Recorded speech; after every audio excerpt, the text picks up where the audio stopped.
ताउते तूफान के खतरे के बीच गुजरात के तटीय क्षेत्रों से हटाए गए लोग। तूफान के मद्देनजर सेना अलर्ट पर है। गुजरात में सेना ने अपनी 180 टीमों को तैनात किया। नौसेना और कोस्ट गार्ड की टीमें भी हैं तैयार। ये उस वक्त की तस्वीरें हैं जब गुजरात के तटीय इलाकों से लोगों को हटाया जा रहा था। ताउते तूफान की आशंका के बीच प्रशासन ने यहां से लोगों को कहीं दूसरी जगह शिफ्ट किया। गुजरात के 18 जिलों से 2 लाख लोगों को सुरक्षित स्थानों पर भेजा गया। गुजरात के तटीय इलाकों में कई जगह तेज हवाओं के साथ मूसलाधार बारिश हो रही है। आशंका है कि कभी भी ताउते तूफान टकरा सकता है। सेना ने अपनी टीमें गुजरात के सौराष्ट्र और जूनागढ़ इलाकों के अलावा केंद्र शासित प्रदेश दीव में भी तैनात की है। ताउते से निपटने के लिए एनडीआरएफ की कुल 100 टीमें प्रभावित राज्यों में तैनात की गई हैं, जिसमें सबसे ज़्यादा 44 टीमें गुजरात में तैनात की गई हैं, क्योंकि अब चक्रवात की सबसे ज़्यादा असर यहीं होने की आशंका है। साइक्लोन ताउते के चलते कई मछुआरों को भी नुकसान हुआ है। यहाँ आप देख सकते हैं कि सैकड़ों की संख्या में बोट्स हैं जिनका काफी नुकसान हुआ है इन तेज लहरों के चलते।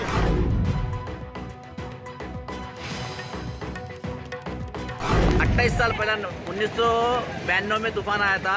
उसके बाद गए साल जो तूफान आया था निसर्ग, उससे ही बहुत डेंजर इस बार तूफान आया है। आप देखिए विजुअल्स में ट्रेन की मदद से बोट्स निकाले जा रहे हैं ताकि उन्हें सुरक्षित ठिकानों पर ले जाया जा सके और जो ऑलरेडी नुकसान हो चुका है उससे ज़्यादा नुकसान न हो इस बात की का पूरा ख्याल रखा जा रहा है। चक्रवाती तूफान ताउते गोवा से होकर मुंबई को गुजरा। कुछ ही घंटे में इस तूफान ने ऐसा तांडव मचाया कि तबाही के निशान पीछे छोड़ गया। लोकल ट्रेन पर एक पेड़ टूटा पड़ा है। देखिए बिजली की तारों से कैसे चिंगारी निकल रही है। तूफान में हादसे की तस्वीर ठाणे के पास से आई है। यहाँ एक पेड़ तूफानी हवाओं से उखड़कर लोकल पर गिर गया। रूट पर लोकल की आवाजाही ठप रही। महाराष्ट्र के रत्नागिरी के तटीय इलाकों में तूफान से भारी तबाही हुई है। यहाँ 40 घर बर्बाद हो गए। 3 स्कूल की इमारत पूरी तरीके से ध्वस्त हो गई। और अब देखिए ये तस्वीर, मुंबई के दहिसर इलाके में कई पेड़ उखड़ गए। कई जगहों पर तो पेड़ की चपेट में कार आ गई। तूफान की वजह से जो जानमाल का नुकसान पहुंचा है उसका अंदाजा कुछ घंटों बाद पता चल पाएगा, लेकिन फिलहाल बर्बादी की कहानी तूफान ने लिख दी है। ताउते साइक्लोन का असर अब मुंबई में देखने मिल रहा है। मैं फिलहाल मुंबई से इस परिसर में हूँ और यहाँ पर आप देख सकते हैं जो हवा चल रही है काफ़ी तेज़ है। करीब 60-70 किलोमीटर प्रति घंटे की रफ्तार से हवाएं यहाँ चल रही हैं। विजिबिलिटी कम है। बारिश ने भी जोर पकड़ा हुआ है। आपको ये बता दूं कि ये संजय गांधी नेशनल पार्क का परिसर, ये पहाड़ यहाँ नहीं दिख रहे। हवाएं कितनी तेज हैं इस वायर के आप अंदाजा लगा सकते हैं कि देखिए किस प्रकार ये वायर है अब हवा में हिल रही हैं, झूल रही हैं और धीरे धीरे हवा का असर यहाँ पर मुंबई में साइक्लोन की वजह से देखने मिल रहा है। विजिबिलिटी कम है तो गाड़ियाँ भी धीमी रफ्तार से चल रही हैं।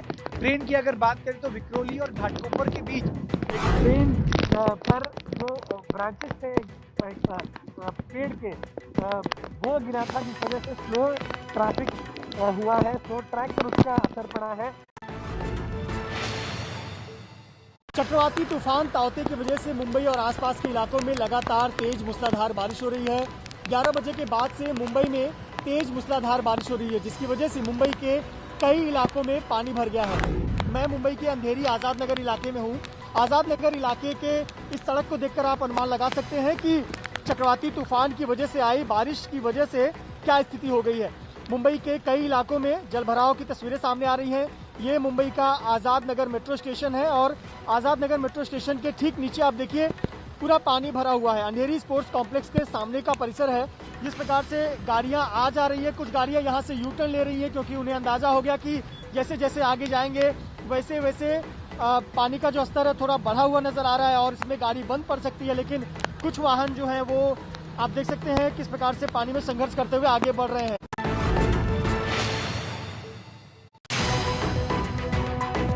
कोरोना काल में अगर जमाखोरी के आरोप सही पाए गए तो संकट के समय मदद करने वालों के खिलाफ हो सकती है एफआईआर। दिल्ली हाईकोर्ट ने आज दिल्ली पुलिस को ये निर्देश दिए हैं। दिल्ली हाईकोर्ट में आई याचिका में कहा गया है कि ऐसे समय में जबकि लोगों को दवा नहीं मिल रही, ऐसे में नेताओं और मददगारों के पास दवा कैसे पहुंच रही है। पूर्वी दिल्ली के सांसद गौतम गंभीर का उदाहरण देते हुए याचिकाकर्ता के वकील ने कहा कि गौतम गंभीर ने एक डॉक्टर की प्रिस्क्रिप्शन के आधार पर गौतम गंभीर फाउंडेशन के जरिए दवा हासिल की। पैसा भी गौतम गंभीर फाउंडेशन ने ही दिया। कोर्ट ने कहा कि हम उम्मीद करते हैं कि अगर उनके पास अभी भी दवा है तो वो स्वास्थ्य विभाग को सौंप दे। स्वास्थ्य विभाग उन दवाओं को जरूरतमंदों तक पहुंचाए।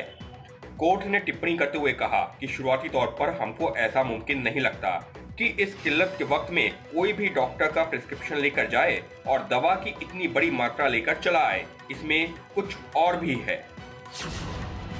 दिल्ली पुलिस की स्टेटस रिपोर्ट पर दिल्ली हाईकोर्ट ने कहा है कि पुलिस को यह बताना चाहिए कि आखिर इन मददगारों के पास ये दवाइयां आ कहां से रही थी और क्या ये सही तरीके से हासिल की गई थी।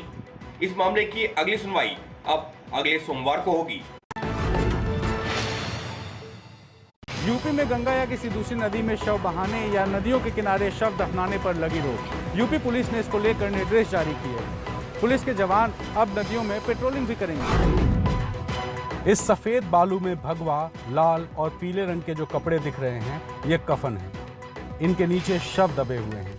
ये प्रयागराज में गंगा किनारे की तस्वीर है। ये घाट प्रयागराज का फाफा मऊ है जहां सैकड़ों की संख्या में शव जमीन के नीचे दफन देखे जा रहे हैं। अब प्रशासन ने प्रयागराज में गंगा और दूसरी नदियों के किनारे शवों को दफनाने पर पाबंदी लगा दी है। शवों को दफनाने पर पाबंदी का ये आदेश कल से लागू होगा। यही नहीं, नदियों में मिल रहे शवों को लेकर भी यूपी सरकार हरकत में आई है। शवों को नदी में प्रवाहित करने पर रोक लगाने को कहा गया है। पुलिस, पीएसी, एसडीआरएफ 24 घंटे घाटों की पेट्रोलिंग करेंगी। शव के अंतिम संस्कार के लिए सरकार की तरफ से 5,000 रुपए की मदद की घोषणा भी की गई है। यूपी में गाजीपुर, बलिया, वाराणसी और चंदौली में शव नदी में बहते मिले थे, तो वहीं प्रयागराज में नदी के किनारे शव दफनाए गए मिले। कोरोना काल में सेंट्रल विस्टा को लेकर चल रहे निर्माण कार्य पर रोक लगाने वाली याचिका पर सुनवाई करते हुए दिल्ली हाईकोर्ट ने अपना फैसला सुरक्षित रख लिया है। याचिकाकर्ता ने दिल्ली हाईकोर्ट में याचिका दायर कर कोरोना संक्रमण फैलने की बात करते हुए सेंट्रल विस्टा के निर्माण कार्य पर रोक लगाने की मांग की थी। दिल्ली हाईकोर्ट में दायर याचिका में कहा गया है कि सेंट्रल विस्टा के चलते कोरोना के मामले काफी बढ़ सकते हैं क्योंकि यहाँ काम करने वाले लोग कोरोना संक्रमण का शिकार हो सकते हैं और कोरोना संक्रमण फैलने का खतरा काफी ज्यादा है। याचिकाकर्ता ने मौलिक अधिकार का भी हवाला देते हुए कहा कि सबको स्वस्थ जीवन जीने का अधिकार है। केंद्र सरकार के वकील ने कहा कि ऐसा नहीं है कि कोरोना काल में सिर्फ सेंट्रल विस्टा को लेकर ही निर्माण कार्य चल रहा है, बल्कि इसके अलावा भी कुछ और निर्माण कार्य चल रहे हैं, लेकिन याचिकाकर्ता को उन निर्माण कार्यों से कोई आपत्ति नहीं है और इसी आधार पर केंद्र सरकार के वकील ने इस याचिका को खारिज करने की मांग की। इस बीच केंद्र सरकार की दलील ये भी है कि इस निर्माण कार्य पर रोक इस वजह से भी नहीं लगनी चाहिए क्योंकि अगर ये रोक लग जाती है तो इसका सीधा असर 26 जनवरी 2022 की रिपब्लिक डे परेड पर भी पड़ेगा, क्योंकि सरकार की कोशिश ये है कि ये निर्माण कार्य नवंबर महीने तक पूरा किया जाए जिससे कि 26 जनवरी 2022 की रिपब्लिक डे परेड अपने तय वक्त और स्थान पर निकाली जा सके। पश्चिम बंगाल में फिर से ममता सरकार और सीबीआई की जंग। नारद घोटाले में सीबीआई ने ममता सरकार के 2 मंत्री और एक विधायक को गिरफ्तार किया। ममता बनर्जी अचानक पहुंच गई सीबीआई के दफ्तर। सफेद रंग की एक कार आती है, इससे मुख्यमंत्री ममता बनर्जी उतरती है और पश्चिम बंगाल की सियासत में मच जाती है हलचल। दरअसल कोलकाता में ममता बनर्जी आज अचानक सीबीआई दफ्तर पहुंच गई। सीबीआई ने नारदा घोटाले में ममता बनर्जी के 2 मंत्री और एक विधायक से आज ही पूछताछ शुरू की, लेकिन ममता सीबीआई दफ्तर पहुंची और बोली मुझे भी गिरफ्तार करो। नारद घोटाले में सीबीआई की टीम आज पश्चिम बंगाल के कई जगहों पर छापेमारी की, जिसके बाद मंत्री और विधायकों से सवाल भी पूछे गए। ममता बनर्जी की पार्टी टीएमसी इसे केंद्र सरकार की बदले की सियासत बता रही है। 8 साल पुराना मामला है और अचानक आज सीबीआई जो चार्जशीट फाइल किया है और जो 4 नेता और मंत्रियों को गिरफ्तार कर लिए गए, इनमें से एक शोभन चैटर्जी फिलहाल तृणमूल कांग्रेस में नहीं है, बीजेपी में शामिल हुए थे और अब राजनीति में नहीं है, लेकिन बाकी 2 तृणमूल कांग्रेस के मंत्री, कैबिनेट मिनिस्टर फिरहाद हकीम और सुब्रतो मुखर्जी और विधायक कामारहाटी से विधायक मदन मित्रा, इनको अरेस्ट कर लिया गया है और सीबीआई द्वारा। उसके तुरंत बाद ये निजाम पैलेस की बाहर की तस्वीर फिलहाल आप देख सकते हैं। कुछ समर्थक यहाँ, सैकड़ों समर्थक थे और लेकिन और भी समर्थक यहाँ इकट्ठा हो गया फिलहाल, और कुछ समर्थकों ने बैरिकेड तोड़ने की भी कोशिश की और समर्थकों का कहना है कि ये पॉलिटिकल वैंडेटा है, पॉलिटिकल रिवेंज है। समर्थकों का की तरफ से ये आरोप है। और वहाँ पश्चिमी भाग में तो तूफान खत्म हो जाएगा और धीरे धीरे जिंदगी भी पटरी में पहुँच जाएगी, लेकिन यहाँ कितना दिन ये चलने वाला है किसी को भी पता नहीं है। और लग रहा था चुनावी नतीजों के बाद शायद एक गवर्नमेंट जब फॉर्म हो गया तब ये कम हो सकता है, लेकिन आज के घटना के बाद मुझे लग रहा है कि ये और भी ज़्यादा दिनों तक चल सकता है। बंगाल की सियासत में जिस नारदा घोटाले से एक बार फिर से हड़कंप मचा है, चलिए आपको उसके बारे में बताते हैं। फिरहाद हाकिम ममता सरकार में मंत्री, सुब्रत मुखर्जी ममता सरकार में मंत्री, मदन मित्रा टीएमसी के कद्दावर विधायक और शोभन चैटर्जी कोलकाता के पूर्व मेयर। बंगाल की सियासत में ये वो 4 बड़े नाम हैं जिन पर ममता और सीबीआई के बीच खींचतान चल रही है। बंगाल की सियासत में नारदा स्टिंग घोटाला बहुत चर्चा में रहा है।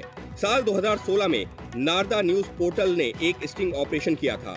इस स्टिंग के आधार पर टीएमसी के मंत्री और सांसद और विधायकों को डमी कंपनियों से कैश लेने का आरोप लगाया गया था। कलकत्ता हाई कोर्ट ने 2017 में इसकी सीबीआई जांच के आदेश दिए थे। वैसे तो नारदा केस 5 साल पुराना है, लेकिन ममता सरकार की विधानसभा चुनावों में एक बार फिर से जीत के बाद राज्यपाल जगदीप धनखड़ ने सीबीआई को ममता सरकार में विधायकों के खिलाफ जांच की अनुमति दे दी है और उसी के बाद इस केस में एक बार फिर से हलचल तेज हो गई है। कोरोना के मरीजों के लिए आई स्वदेशी दवा, डीआरडीओ की एंटी कोविड मेडिसिन 2DG हुई लॉन्च। रक्षा मंत्री और स्वास्थ्य मंत्री ने जारी की ये दवा। इस दवा के इस्तेमाल से कोरोना के मरीजों को ऑक्सीजन की जरूरत कम पड़ती है। रक्षा मंत्री और स्वास्थ्य मंत्री के हाथों में ये वही दवा है जो कोरोना मरीजों के लिए उम्मीद की किरण साबित हो सकती है। इस दवा का नाम है 2-deoxy-D ग्लूकोज। इसे डीआरडीओ ने डॉक्टर रेड्डीज लैब के साथ मिलकर तैयार किया है। देश के 27 अस्पतालों में ट्रायल के बाद देश में इस दवा के इमरजेंसी इस्तेमाल की मंजूरी मिली है। ट्रायल में इस दवा को देने के बाद मरीज जल्दी ठीक होते दिखाई दिए हैं। मरीजों में ऑक्सीजन देने की जरूरत भी कम पड़ी है। डीआरडीओ की anti Covid medicine 2DG powder form में आई है। इसे मरीजों को पानी में घोलकर पिलाना होता है, लेकिन डीआरडीओ ने साफ कर दिया है कि इस दवाई को सिर्फ और सिर्फ डॉक्टर की सलाह पर ही मरीजों को देनी है। कोरोना के खिलाफ देश में बनी कोवैक्सीन को लेकर आई एक अच्छी खबर। कोरोना के ज्यादातर वेरिएंट्स पर असरदार है ये वैक्सीन। वैक्सीन बनाने वाली भारतीय कंपनी भारत बायोटेक ने रविवार को बयान जारी करते हुए कहा कि कोवैक्सीन भारत में और ब्रिटेन में मिले कोरोना वायरस के वेरिएंट पर प्रभावी रूप से काम करता है। एक शोध का हवाला देते हुए भारत बायोटेक ने बताया कि भारत में मिले कोरोना वायरस के वेरिएंट B1617 और ब्रिटेन में मिले B117 समेत कोरोना के सभी वेरिएंट पर असरदार है। कोवैक्सीन उन 3 वैक्सीन में शामिल है जिसे भारत में मंजूरी मिली है। भारत बायोटेक के दावे के मुताबिक देसी वैक्सीन में लोगों का विश्वास और मजबूत होगा।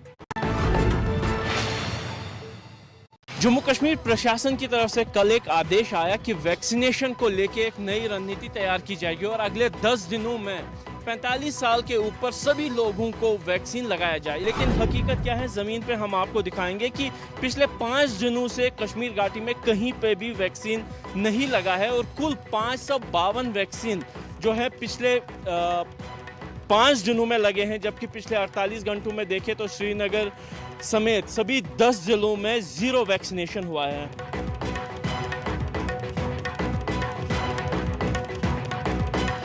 हम आते जाते और पुलिस वाले भी नहीं छोड़ते, सीआरपी नहीं छोड़ते, आते जाते यहाँ पर कहते हैं वैक्सीन नहीं है, वैक्सीन नहीं है, वैक्सीन नहीं है।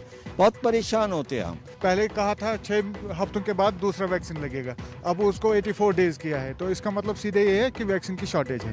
देख सकते हैं कि किस तरीके का हाल इस एक वैक्सीनेशन सेंटर पे है और करीब करीब यही हाल पूरी कश्मीर घाटी में जो 10 जिले हैं उन सभी वैक्सीनेशन सेंटर्स का है। मध्य प्रदेश में शुरुआती दिनों में वैक्सीनेशन को लेकर जो उत्साह दिख रहा था वो अब बिल्कुल गायब है।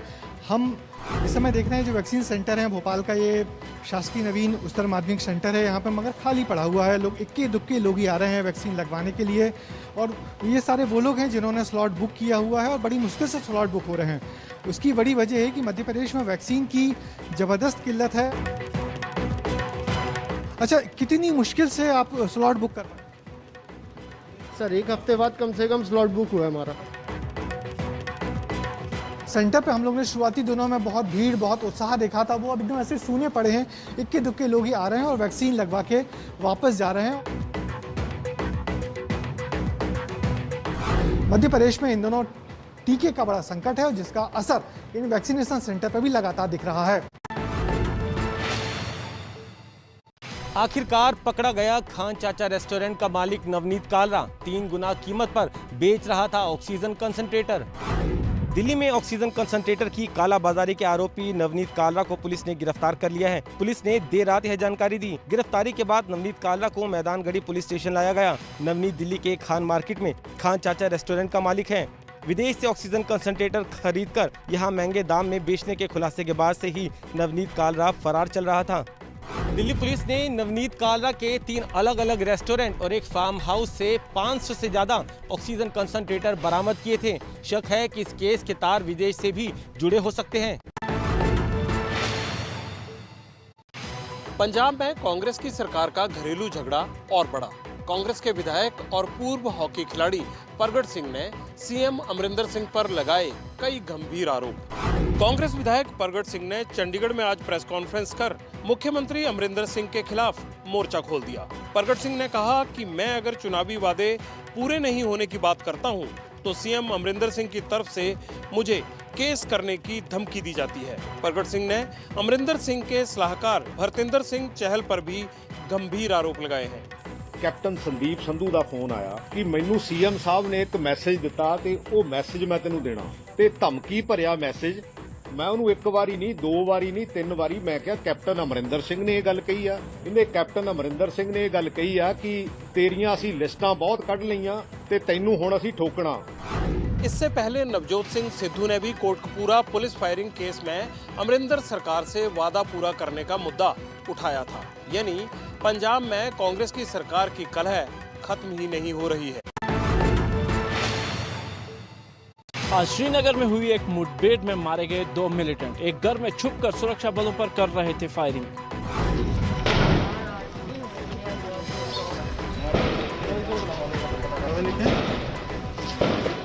जम्मू कश्मीर में सुरक्षा बलों की ये हलचल तब तेज हो गई जब 2 मिलिटेंट यहां छिपकर फायरिंग करने लगे। कुछ देर तक फायरिंग होती रही और आखिर में सेना और सीआरपीएफ के जवानों ने 2 मिलिटेंटों को ढेर कर दिया। मारे गए दोनों मिलिटेंट अलबद्र संगठन से थे।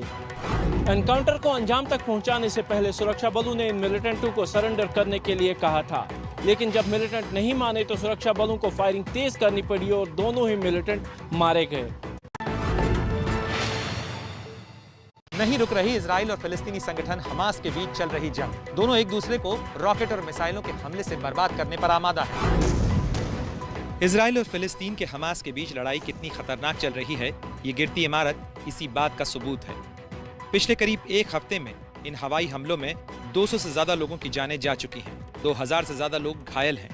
ये लड़ाई तब भड़की जब अल-अक्सा में इजरायली पुलिस के अत्याचार की खबरें सामने आईं। अल-अक्सा मुसलमानों की आस्था का बड़ा केंद्र है। इसके बाद फिलिस्तीन ने इजराइल पर रॉकेट छोड़े तो दोनों तरफ से ताबड़तोड़ हवाई हमले शुरू हो गए। दुनिया के कई देशों की कोशिशों के बावजूद ये जंग की आग रुक नहीं रही है। यूं तो इजराइल और फिलिस्तीन के बीच तनाव दशकों पुराना है, लेकिन बीते 1 दशक के दौरान ये पहला मौका है जब दोनों के बीच लड़ाई इस कदर तेज हुई है। टोक्यो ओलंपिक को शुरू होने में अब केवल 67 दिन बाकी हैं। लेकिन जापान के ज्यादातर लोग चाहते हैं कि इन खेलों को टाल दिया जाए। जापान में हुए एक ताजा सर्वेक्षण के मुताबिक करीब 83% लोग इन खेलों को टाले जाने की मांग का समर्थन कर रहे हैं। टोक्यो ओलंपिक शुरू होने में 67 दिन बाकी हैं, लेकिन जापान के ज्यादातर लोग चाहते हैं कि ये खेल टाल दिए जाएं। जापान में ताजा सर्वेक्षण के मुताबिक 83% जनता ने खेलों को टालने की मांग की है, लेकिन अभी तक इंटरनेशनल ओलंपिक कमेटी ने खेल टालने का कोई संकेत नहीं दिया है।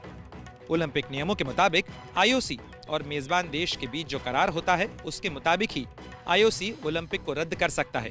केवल मेजबान देश को ऐसा करने का अधिकार नहीं है।